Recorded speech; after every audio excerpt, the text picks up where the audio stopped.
Guys, alam niyo ba yung malunggay pandesal? Malunggay pandesal. Malunggay pandesal. Ganon. Yung malunggay pandesal lang.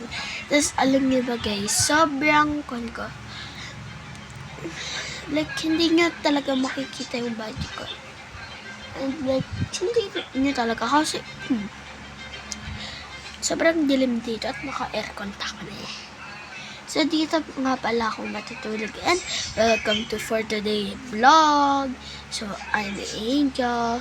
So, ngayon guys, is may ipaprank tayo. Ay, hindi na lang magpaprank. Kasi ngayon for today's vlog, wala lang. Bye-bye lang. Guys, pero mag-subscribe kayo dito sa YouTube. Ito yung subscribe button. Yan po. Yan. Yan po yung subscribe button.